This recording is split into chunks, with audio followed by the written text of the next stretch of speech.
제 9절에 보면은 사랑하는 자들아 우리가 이같이 말하나 너희에게는 이보다 더 좋은 거 이보다 더 좋은 거 그런데 이보다는 뭐를 이야기하는가 하면은 4절에서 8절까지 이야기하는 그 타락한 자들입니다. 그 하나님의 은혜를 맛보고 그 세상이 좋아서 세상의 기쁨을 쫓아간 자들은 다시 새롭게 회개할 수 없는 자들이다. 예. 그런 사람들보다 너희는 너희에게는 더 좋은 것이 있다. 그렇습니다. 더 좋은 것이 뭐냐? 구원에 속한 것이다. 구원에 속한 것이다라고 하는 것은 너희는 그런 자들보다 더 좋은 것이 있는데 그것이 너희는 구원을 받은 자다. 예, 그에 의하면 구원에 속한 것이 있음을 확신하노라. 있다 없다가 아니라 구원을 받은 자다. 그런 뜻입니다. 왜 구원을 받은 자라는 것을 확신하냐? 10절에 하나님은 불의하지 아니하신 분이다. 공의로운 분이야. 공의로운 분. 어떻게 하나님이 공의로운 분이냐 하면은 그 교회와 성도를 성실하게 섬긴 사람들을 기억한다는 거죠. 그래서 10절에 성도를 섬기는 것과 이제도 섬기고 있는 것을 잊어버리지 않는다. 이 섬김을 잊어버리지 않는다. 그렇습니다. 신앙생활은 내가 주로 다니는 교회를 중심으로 이루어집니다. 목사인 저의 신앙생활도 이 은영교회를 중심으로 이루어지는 거고 여러분의 신앙생활도 은영교회를 중심으로 이루어져요. 이 교회를 섬기면서 우리가 헌신하고 봉사하고 섬기고 뭐 희생하고 이런 여러 가지 일을 하는데 그런 것들을 교인들에게 보여줄 수가 없죠. 또 보여줄 수도 있기는 하지만은 그 같은 교인들끼리 내가 이렇게 헌신하고 섬기고 사랑하고 그런 걸 보여주면은 신앙생활 자체가 아주 피곤해지죠. 늘 남을 의식하니까. 우리는 그렇게 살지는 않죠. 네. 그냥 하나님 앞에서 내가 그렇게 섬기고 헌신하고 일하고 그렇게 하는 겁니다. 그냥 하나님이 좋으니까 하나님 앞에서 그렇게 하는 거예요. 이런 것이 뭐냐? 하나님이 기억하신다라는 거예요. 그걸 하나님이 기억하신다. 공의롭다, 불의하지 않다는 것은 하나님이 그걸 반드시 기억한다는 거죠. 그래서 11절에 우리가 간절히 원하는 것은 너희 각 사람이 동일한 부지런함을 나타내 끝까지 소망의 풍성함에 이르러. 그래서 우리가 원하는 것은 뭐냐 하면 너희들 여러분 모든 사람들이 똑같이 영적인 일에 부지런해라. 열심을 내세요. 그런 뜻입니다. 그래야 이 소망이 풍성해진다는 거죠. 영적인 일에 열심을 내면은 하나님이 우리에게 주신 그 소망이 날이 갈수록 풍성해진다. 영적인 일에. 세상 즐거움을 쫓아다니고 뭐 세상의 어떤 사람과 자꾸 비교하고 그러면은 이 시간이 흘러도 자기가 어떤 면에서는 부족하고 연약하고 초라해 보여요. 그냥 때로는 막 살기가 싫어. 막 죽고 싶어. 어딘가 떠나고 싶어. 그런 마음이 들지만은 영적인 일에 섬김의 일에 열심을 내면은 성도를 섬기고 그런 걸 열심을 내면은 부지런하게 섬기면은 소망이 풍성해진다. 소망이 풍성. 하늘나라에 대한 소망이 점점 커진다는 거죠. 밤에 잘 때도 하나님 나라는 어찌 생겼을까? 내가 이 밤에 죽는다면 하나님 나라에 대한 소망이 자꾸 커진다는 거죠. 그 이 부지런함이 어디서 나타나느냐? 그래서 10절에 성도를 섬긴 것과 지금도 계속 섬기고 있는 거 이걸 하나님은 잊지 않는다. 그렇습니다. 하나님이 잊지 않는다. 그래서 내가 열심을 내는 거죠. 부지런하게 섬기는 거죠. 교회의 위기는 또 개인의 위기도 개인의 신앙의 위기도 섬기지 않을 때 옵니다. 섬기지 않을 때 성도를 섬기지 않는 거, 또 교회를 섬기지 않는 거, 그럴 때 위기가 와요. 교회의 위기도 오고 교인들 사이에 갈등도 일어나고 또 개인적으로도 신앙이 아주 다운돼 버립니다. 자, 이리 섬긴다, 교회를 섬긴다, 또 성도를 섬긴다. 그랬을 때 그 섬긴다라고 하는 것은 오늘부터 내가 섬기겠어. 좀 열심히 섬기겠어. 그 열심히 섬긴다는 게 뭡니까? 뭐 부엌에다가 일하는 겁니까? 아니면 뭐 청소하는 겁니까? 뭘 하는 거예요? 뭘? 누구 집사에게 전화 거는 건가? 그 섬긴다라고 하는 그 섬김의 기본 자세는 그 섬김의 대상이 되는 존재에 대해서 존중하는 마음이 있어요. 존중하는 마음. 교회를 섬긴다 했을 때는 자기가 다니는 교회에 또 세상에 있는 주님의 교회에 대한 존중이 여기는 마음이 있어요. 존중이. 예. 그러면은 자연스럽게 섬길 수 있죠. 자연스럽게 섬길 수 있습니다. 예. 섬길 수 있어요. 예. 우리 교회가 그 멀리 있는 뭐 가기도 힘든 카자흐스탄과 파키스탄에 어쨌든 교회를 세웠어요. 교회를 우리가 지었다고 지었어. 한번 가봐야 되는데 파키스탄은 뭐 여행 금지 구역 비슷하게 굉장히 복잡하게 돼 있어서 가기도 좀 겁나는 나라고. 또 섬겼다고. 그리고 거기서 이제 가끔씩 그 목사님들이 사진을 찍어서 보내줘요. 그럼 제가 그 게시판에 게시도 하고 그러지만은 어떤 거는 사진만 보내주면 또 게시하기도 뭐해서 게시 안 하는 것도 있는데 그 보면은 그 교회에 다니는 교인들 보면은 참 어떻게 보면은 멀리 떨어져 있고 서로 모르는 사람이지만은 서로 예수 믿는 사람. 야, 저 사람들은 그 척박한 환경에서 저렇게 예수를 믿는구나. 예수 믿는구나. 참 쉽지 않을 건데 동네에 무슬림들로부터 무시당하고 경제 활동도 쉽지 않은데 저렇게 믿고 있구나. 그 보면 굉장히 존경스러운 그런 마음이 들어요. 그래서 할 수만 있으면은 좀 도와주려고. 그래서 지금까지 가끔씩 이제 경제적인 어려움 호소해서 도와달라 그러면은 제가 당에서 회의해서 다 도와줍니다. 많지는 않지만은 할 수 있는 돕죠. 그 교회를 돕고 성도를 섬긴다라고 하는 것은 존중이 여기는 마음이 있어야 그리 할 수가 있습니다. 상대방에 대해서 판단하는 마음, 무시하는 마음이 있으면은 그런 섬기는 마음이 일어나지 않죠. 아마 싫은 거예요. 예수님께서 하나님의 백성을 어떻게 섬겼는가? 우린 그걸 많이 생각해야 됩니다. 예수께서 땅에 오신 것은 그 하나님 말씀을 가르치고 사람들의 잘못을 지적하고 비판하기 위해서 오신 것이 아닙니다. 예수님은 당신의 입으로 말씀하셨듯이 섬기러 오셨다. 그 예수님은 제사장이나 바리새인이나 서기관들을 많이 비판했는데 그거는 그 사람들과 시시비비를 가리고 내가 하는 말이 옳다 이걸 주장하기 위해서가 아니라 그들이 잘못된 길을 가고 있으니까 바른 길로 가도록 돌이키기 위해 가지고 그렇게 말씀하신 거예요. 그래서 훗날 그들 중에도 예수 그리스도를 믿는 자들이 많이 나왔지 않아요? 많이 나왔죠. 그리고 그들에 의해서 십자가의 죽음의 길을 갑니다. 그 예수님께서 그 말씀을 하셨죠. 내가 천군 천사를 동원해서 저들을 물리칠 수 없는 줄 아느냐 그랬는데 하실 수 있지만은 십자가의 길을 가신 거라. 십자가의 길을 가신 것 자체도 뭐 하나님의 원대한 구원 계획이 있지만은 우리가 인간적인 면으로 봤을 때는 그것도 그 자신을 죽음의 길로 몰아넣은 제사장이나 바리새인이나 서기관들을 섬긴 거죠. 예.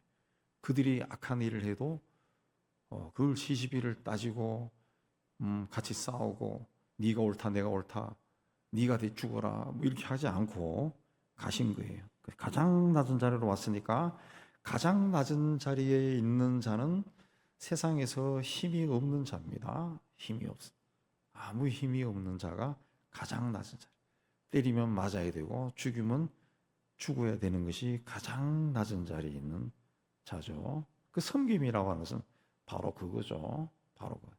그러니까 하늘 보좌에 계신 하나님의 독생자가 그 세상에 오셨다. 자기를 낮춰서 인간이 되셨다라는 것 자체가 가장 낮은 곳으로 오신 거죠. 인간의 낮은 자리에서도 가장 낮은 마구간에서 태어나 마구간에서 짐승이 생활하는 마국간에서 태어난 마국간.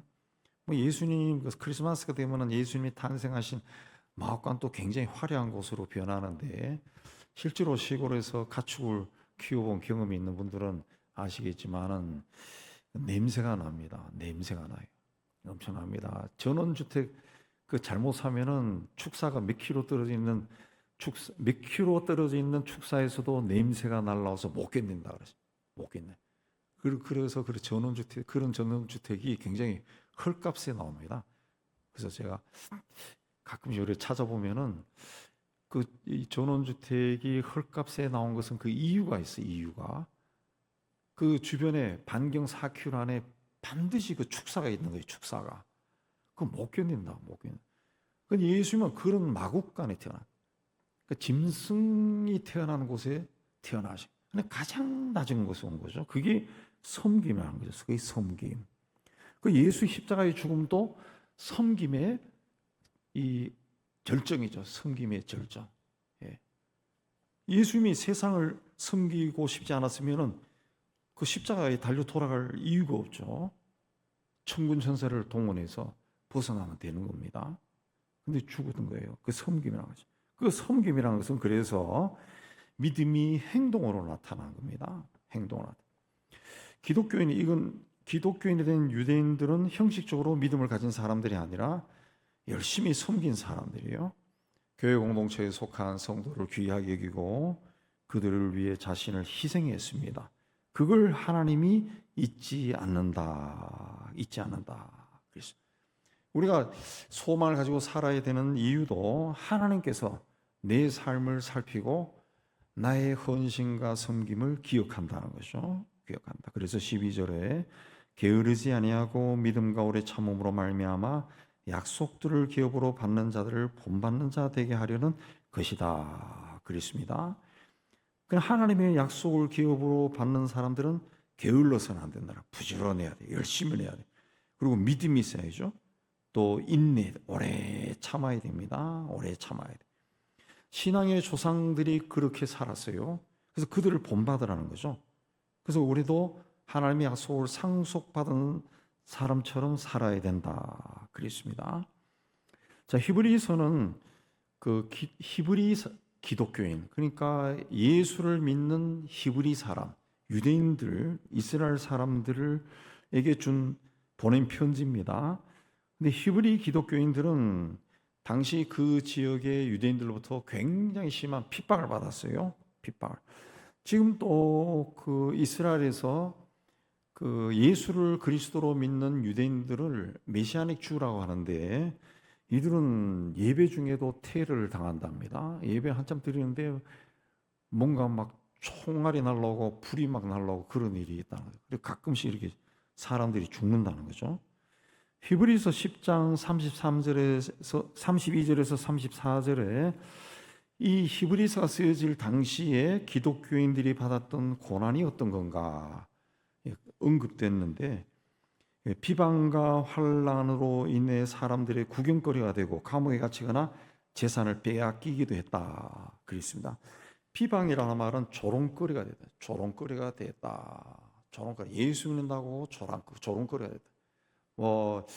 저도 그 어린 시절이 철없는 시절이지만은 초등학생 때 좀 거친 애들이 저보고 얘는 아버지가 둘이야 그러고 그걸로 놀리는 애가 있어. 맨날. 싸움도 많이 했지만 꼭그 녀석은 그리 놀려. 그러면서도 지도 크리스마스 때 교회 나오면서 꼭 그래요. 물 타러 나오면서 꼭 그래. 그 조롱거리가 된다. 또 환난, 핍박. 구경거리라고 하는 것은 경기장에서 맹수의 밥이 되는 겁니다. 그 로마 시대에 기독교인들 핍박할 때 기독교인을 붙잡아서 그 콜로세움에 집어 던지고 맹수들이 뜯어먹는 것을 보고 노래를 부르고 그랬죠. 그 다음에 감옥에 갇히고, 고대 로마 법에는 그 국가의 죄를 범한 자들의 재산은 몰수하게 되어 있습니다. 그 재산을 빼앗겼다 그랬습니다. 그럼에도 히브리 기독교인들은 그런 일을 당하는 사람들과 사귀었다. 그리고 감옥에 갇히고 재산을 빼앗겨도 기쁘게 여겼다 그랬습니다. 왜? 그 히브리서에 보면 더 낫고 영구한 소유가 있는 줄 알았기 때문이다. 영생, 하나님 나라에서 영원한 삶, 영원한 삶이 있는 것을 알았다 그랬습니다. 그러니까 현재 내가 만나는 그 환난보다 하나님의 약속을 믿었다는 거죠. 그 약속을 믿은 대표적인 사람이 누구냐? 13절에 아브라함이다. 하나님은 아브라함에게 그의 자손이 바다의 모래처럼 하늘의 별처럼 많게 해주겠다 그랬습니다. 그러면은 아브라함에게 자식이 있어야 자손이 많아지죠. 근데 하나님 약속으로부터 하나님으로부터 약속을 받았지만은 25년 동안 약속이 이루어지지 않아요. 그러다가 이제 100살의 아들을 겨우 얻었는데 그 아들이 커서 이제 10대가 돼서 한참 재미있을 시기에 제물로 바쳐라. 근데 아브라함이 또 제물로 바친 거예요. 아브라함이 그 하나님의 말씀에 순종해서 아들을 제물로 바친 것은 하나님의 약속은 환경이나 상황을 뛰어넘어서 반드시 이루어진다. 그걸 믿었기 때문이다. 겁니다. 그걸 위하는 겁니다. 그래서 하나님께서 그에게 내가 반드시 너에게 복주고 복주며 너를 번성하게 하고 번성하게 하라 맹세를 했다는 거죠. 반드시 복을 주겠다. 이런 사람에게 복을 안 주면 누구에게 주겠느냐? 하나님이 그렇게 했다는 거죠. 하나님. 그러니까 아브라함의 신앙이라는 것은 막 이삭을 바쳤다 뭐 이 정도가 아니라 하나님에 대한 절대 신앙이에요. 절대 신앙. 하나님이 하신다. 내 인생도 하나님 위해서 시작되었고 인생도 하나님 위해서 끝이 난다. 절대 신앙입니다. 그래서 내게 아들이 생긴 것도 하나님이 주셨기 때문에 100살의 아들을 얻은 거고 이 아들을 바치라고 하니까 뭐 이 아들이 하나님부터 왔으니까 하나님께 바친다. 이게 아브라함의 믿음이라는 거죠. 그러니까 하나님이 그에게 반드시 복을 주고 번성케 한다. 그렇습니다. 근데 이 약속을 15절에 아브라함이 오래 참아서 약속을 받았다. 약속이 이루어지는 것을 봤다. 그렇습니다. 25년이 이루어졌죠. 25년이 이루어져서 75세에 받았는데 25년 지나서 이루어지고 이루어지고 그리고 그 아들 또 바치고 결국은 이삭을 통해서 자손이 막 번성하게 되죠. 자손이. 아브라함이 그렇게 믿었다는 거죠. 그 믿음의 조상들은 그런 삶을 살았다는 거죠. 그러나 하나님이 이 약속을 할 때 당신의 뜻이 변하지 않는다는 것을 보증하기 위해 13절에 자기보다 큰 이가 없기 때문에 자기를 가리켜 맹세했다 그랬습니다. 하나님보다 더 큰 존재가 없죠. 그러니까 하나님이 하나님을 가리켜서 맹세했다. 17절에 그 맹세로 보증했다. 우리도 어떤 사람과 그 약속을 하고 이 약속이 변하지 않는다는 것을 우리보다 더 큰 자가 누굽니까? 법이죠. 법.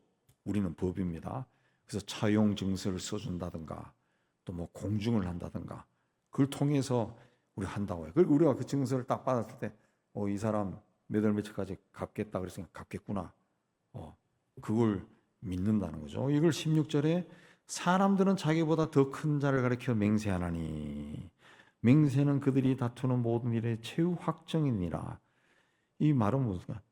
모든 논쟁을 그치게 해주는 보증이다. 그런 뜻입니다. 맹세는 그들이 다투는 모든 일. 그 논쟁, 막 싸우는 일의 보증이라는 맹세한 것은 최후 확정이다. 그게 나타나면은 싸울 이유가 없다는 거죠. 싸울 이유가 없다. 그렇습니다. 자, 이렇게 한 이유가 뭐냐? 하나님이 그래 맹세를 보증했는데 18절에 이는 하나님이 거짓말을 하실 수 없는 이 두 가지 변하지 못할 사실로 말미암아 앞에 있는 소망을 얻으려고 피난처를 향해 가는 우리에게 큰 안위, 큰 위로를 받게 하려 하십니다. 우리는 그 소망을 얻기 위해 피난처를 향해 가고 있다는 거죠. 피난처를 향해 가고 있는데 하나님이 이 두 가지 사실로 우리에게 위로를 준다. 그 피난처를 가는 것이 헛된 것이 아니라는 것을 하나님이 우리에게 보증해 준다. 그 뜻입니다. 이 두 가지 변하지 못할 사실로 말미암아 우리가 소망을 바라보고 피난처를 향해 가는 거예요. 피난처. 소망을 가지고 피난처로 하는 거예요. 우리 전쟁이 나면 난민들이 막 터키로 넘어가고 막 유럽으로 가고 막 그러잖아요. 그 소망 때문에 가면 살 수 있다. 소망을 가지고 피난처를 찾아가요. 그게 이제 큰 위로가 된다는 거죠. 아, 가면은 살 수 있다. 위로가 된다는 거죠. 그럼 이 두 가지 변하지 못할 사실이 뭐냐? 13절에서 17절까지 나오는 하나님의 약속과 하나님의 맹세라. 하나님의 약속은 하나님이 스스로 맹세해서 견고해졌다. 그 우리가 하나님의 약속과 맹세를 믿을 수 있는 것은 하나님은 신실하신 분이기 때문에 그렇습니다. 그래서 19절에 이 소망을 가지고 있는 것은 영혼의 닻이다. 닻이라고 하는 것은 항구에 도달한 배가 바다 밑에 내리는 겁니다. 큰 쇳덩을 내리죠. 그래서 배가 흔들리지 않게 고정시키는 거죠. 이 바닷물은 항상 출렁출렁거리기 때문에 닻을 내리지 않은 배는 아무리 큰 배라 그래도 가끔씩 이렇게 보면은 아무리 큰 배라 그래도 움직여. 그래서 그 세상의 재난에 관한 걸 제가 인터넷 유튜브도 이렇게 찾아보니까 큰 유람선이 닻을 제대로 내리지 않아가지고 그 항구로 막 기어 올라와. 파도가 치니까 항구 유람선이 얼마나 큽니까? 15층, 16층 높이 되는 게 항구 위로, 도로 위로 막 올라오는 거예요. 도로 위로 올라와서 파도에 밀려가지고 집을 몇 채 막 부숴버리고 그런 일이라. 닻이 고정되지 않으니까. 그리고 작은 배들은 그냥 저 바다로 떠내려가 버리는 거예요. 그 닻을 내려야 된다는 거죠. 그러니까 이 닻이 어떻다 그랬어요? 튼튼하고 견고하다. 튼튼하다는 것은 외적인 영향력에도 요동하지 않는다는 거죠. 파도가 쳐도 흔들리지 않는, 견고하다.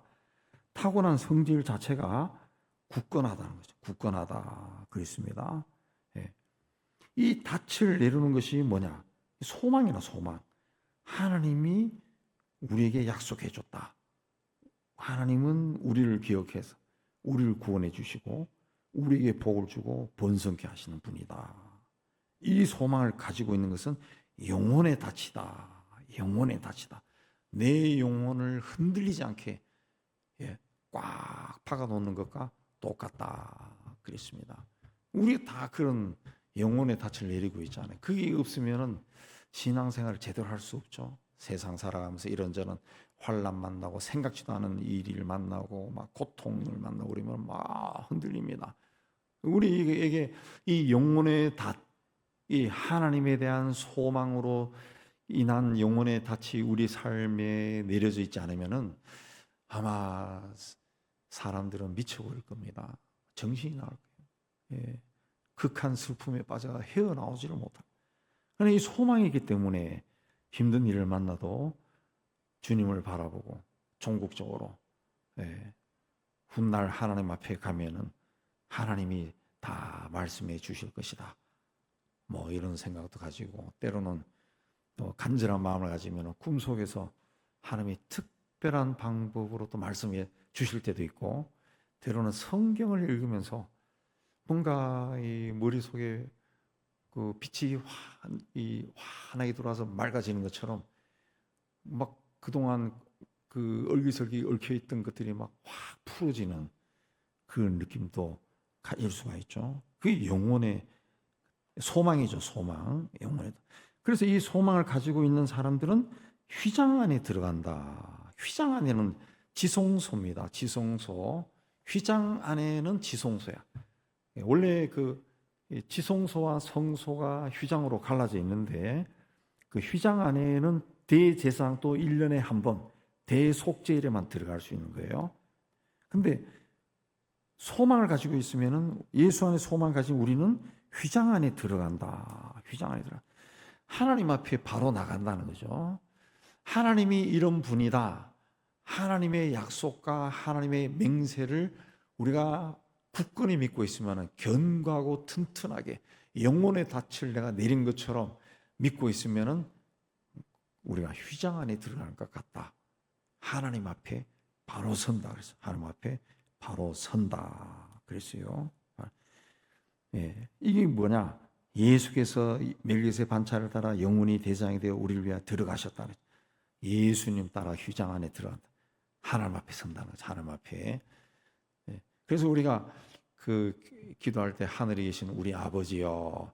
그리고 또 기도할 때 하나님 아버지 그럴 때 그 아버지라고 하는 단어가 굉장한 단어라는 거지. 굉장한 거지. 예. 내가 휘장 안에 들어가 있는 거예요. 휘장 안에 들어가. 휘장 안에 들어가서도 옛날 대제사장은 하나님을 아버지라 못 불러요. 못 불러. 근데 우리는 예수로 인해 가지고 휘장 안에 들어가서 하나님을 아버지라 부른다. 아버지라. 아버지는 뭡니까? 내 존재의 시작과 끝이에요. 그 나에게 한없이 도움을 주는 분이 아버지라. 아버지. 성경에서 이야기하는 아버지의 개념은 그거라. 한없는 도움을 주는 분이 아버지라. 아버지. 그냥 아버지 품에 안긴다 그랬습니다. 아버지. 하나님의 약속과 맹세를 믿으면은, 네, 믿으면은 그게 내 안에서 소망으로 막 살아나면은 이거는 내 인생을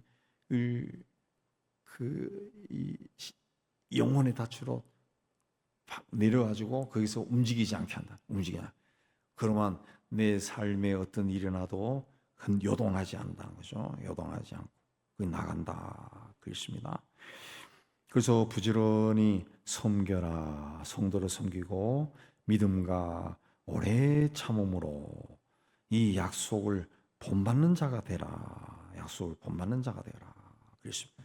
튼튼하고 견고한 영혼의 닻을 주님 안에 내려놓고 그 안에서 주님이 주신 그 유업을 받아 땅에 사는 동안 받아서 누리는 복을 얻고 훗날 지금은 우리가 지성소에 들어가서 하나님을 아버지라 부르지만은 훗날은 눈으로 뜨고 하나님을 보는 그런 귀한 은혜가 우리 모두에게 임하기를 주님의 이름으로 축복합니다.